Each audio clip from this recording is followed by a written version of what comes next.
Donc ici on a le plan en élévation de la cave à vin qu'on va faire en bois. Donc on a des caissons, des armoires verticales. Donc on en a un grand ici, un A, un B, un C, un D et un E, avec une porte ici et une attique en haut. Tout ça, ça repose sur des bases.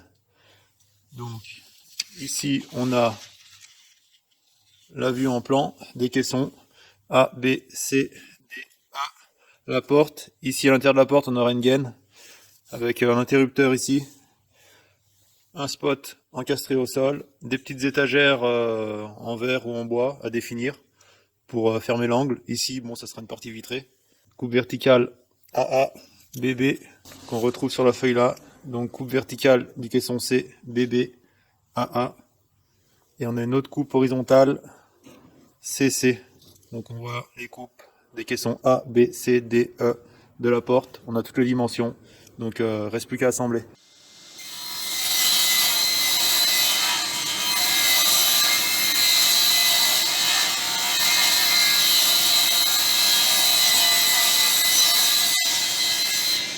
Donc ici on a tiré les bandes de 61 mm et d'autres de 80 mm.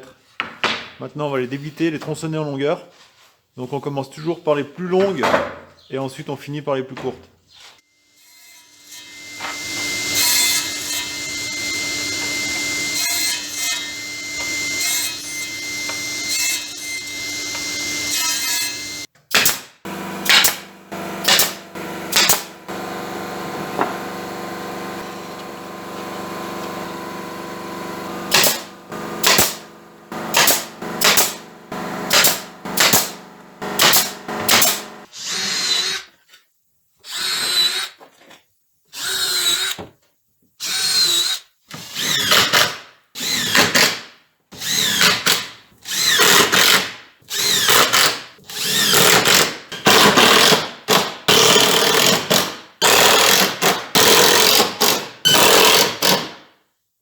Les alaises qui vont servir en fait à cacher le champ des côtés qui seront fixés, collés avec une fausse languette. Donc elles vont être en massif, en sapin. Et elles seront, on va les tirer dans ces grandes planches là en faisant attention de ne pas prendre hauteur parce que là la pièce elle est toute fendue. Ces pièces feront donc 2 fois 19 mm en largeur par 20 mm en épaisseur.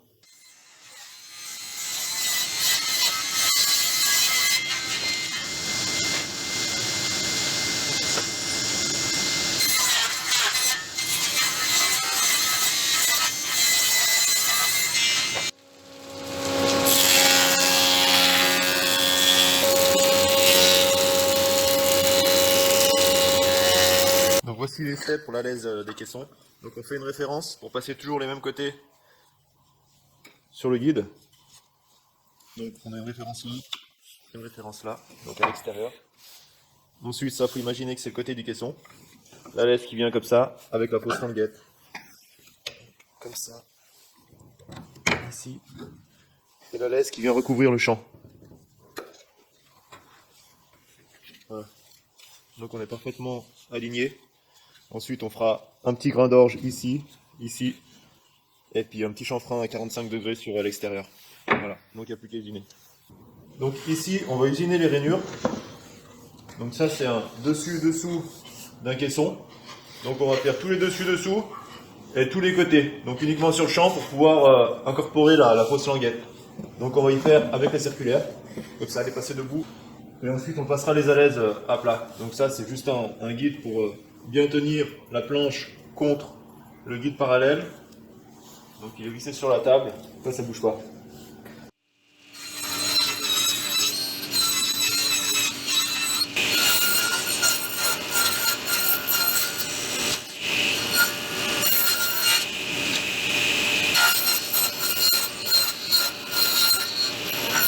La prochaine étape, c'est de faire un petit grain d'orge ici, entre notre alaise et notre côté de caisson, pour dissimuler le vent qu'on va avoir entre toutes les pièces.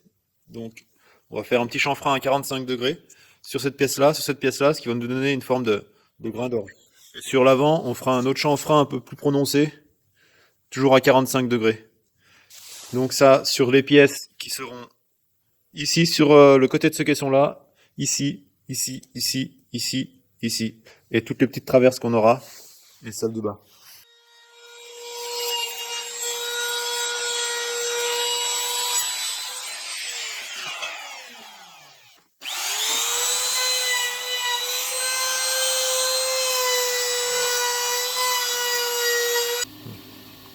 Donc maintenant, on va plaquer les étagères avec un champ sapin avant de faire toutes nos coupes d'angle sur les côtés.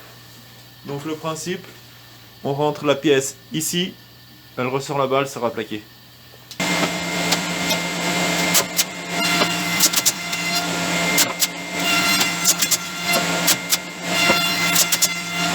Étape suivante, poncer tous les intérieurs des caissons pour ne pas avoir à le faire quand ils seront montés.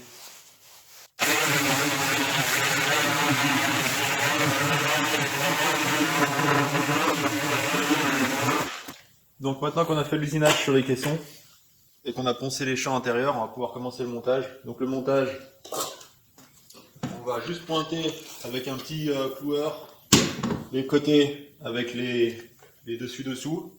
Et ensuite on viendra visser avec de la vis 460, auto-perçante, auto-forante.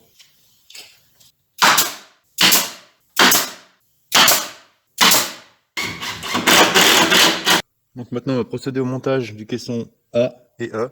Donc ici on a toutes nos cotes à reporter. Donc toutes ces cotes là ont été reportées sur le bord des caissons, comme ça au montage on s'aligne directement au repère. Ici on sera assemblé par lamello collé.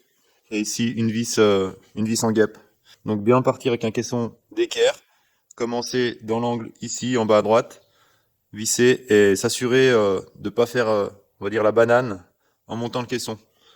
Qu'on ait un caisson bien parallèle pour pas trop forcer les côtés sur les repères lors du montage, pour pas qu'on ait un caisson qui fasse la banane.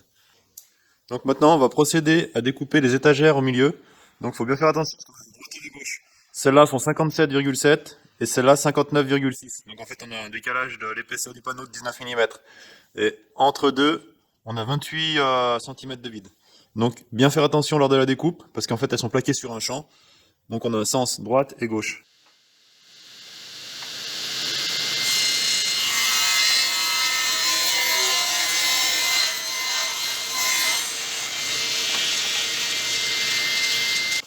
Donc petite astuce pour faire les lamellos. Ici sur la table on a cette étagère là, et on voudrait mettre celle-là. Donc ici on a un lamello à faire. Là on a 28 cm. Donc pour être parfaitement précis, voici la petite combine. Donc on trace nos 28 cm. Un petit repère ici, un petit repère ici. Et ensuite on a celle-là, donc bien faire attention avec le sens de la coupe. Celle-là qui vient comme ça, avec les lamellos. Donc on a cette cote-là à respecter. 28. Donc ce qu'on fait, pour être précis, on couche cette étagère. Une petite cale de compensation. Et on s'aligne parfaitement avec nos repères. Donc ici on a nos repères. Les deux tablettes soient bien à fleur, l'une avec l'autre. Ensuite on vient serrer tout ça. Voilà, là on est parfaitement au repère. Donc ensuite, avec la lamello, on vient mettre un coup de lamello comme ça, et un coup de lamello comme ça, sans bouger. Comme ça on sera parfaitement, on sera le plus précis possible. Donc ce que je fais pour pas tracer l'axe des lamellos, à chaque fois je mets ma machine au bord de la planche. Comme ça évite de tracer.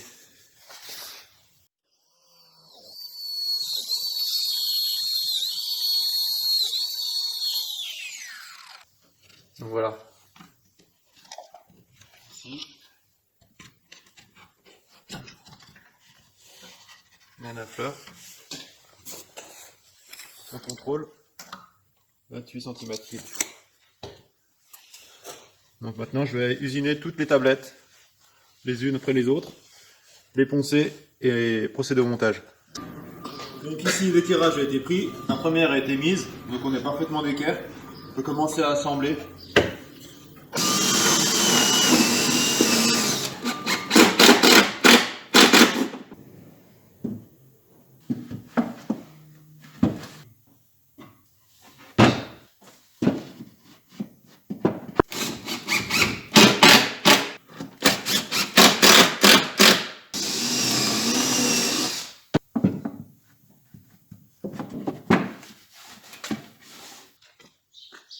Donc maintenant, c'est le montage des caissons B et D.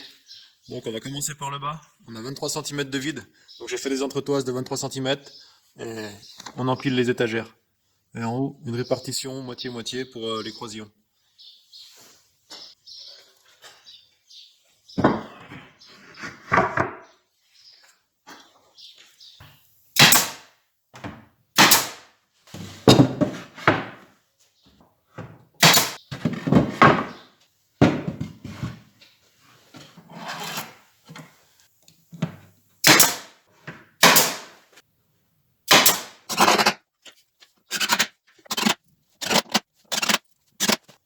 Donc ici, on est en train de faire la séparation verticale avec les rayons qui vont venir dessus. Donc tout ça, ça sera fixe. Donc c'est le même principe que pour l'usinage de ces tablettes. On met des lamellos d'un côté et de l'autre côté, je mettrai une vis qui sera cachée par l'autre étagère. Donc on commencera par visser la première série d'étagères ici, comme ça. Et ici, on mettra un lamello.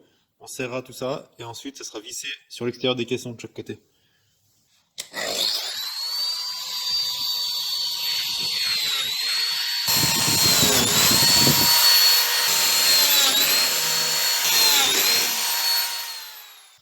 Donc montage des casiers avec la séparation verticale.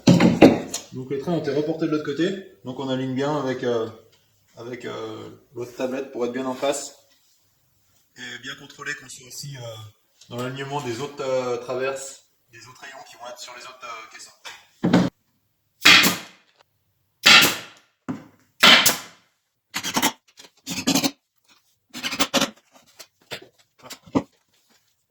Donc tous les champs intérieurs ont été poncés, maintenant on peut commencer le collage des tablettes.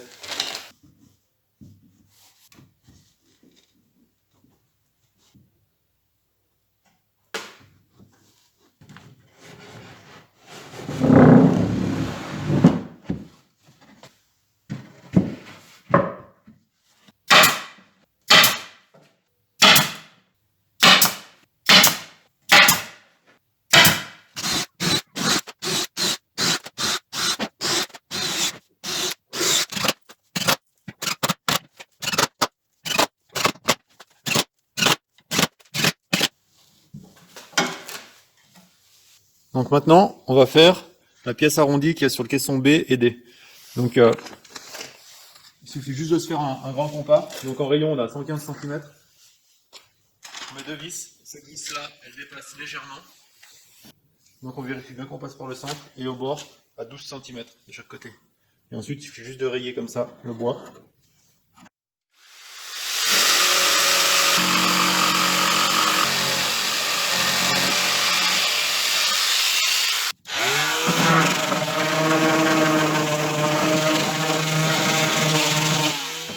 Donc ici, on a des bitek classés à format. Le guide parallèle a été placé en retrait de la lame, de façon à ce que lorsqu'on coupe, la pièce arrive en fin de coupe et qu'elle soit dégagée de la lame et du guide. Comme ça, on n'a pas de rejet. Sinon, elle peut revenir vers nous ayant un rejet. Ça peut vite faire mal.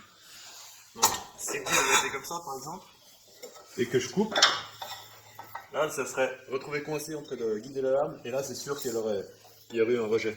Donc, on recule un peu le guide, comme ça, de façon que lorsque l'on sort de la coupe, la pièce est libre. Donc, là, aucun risque.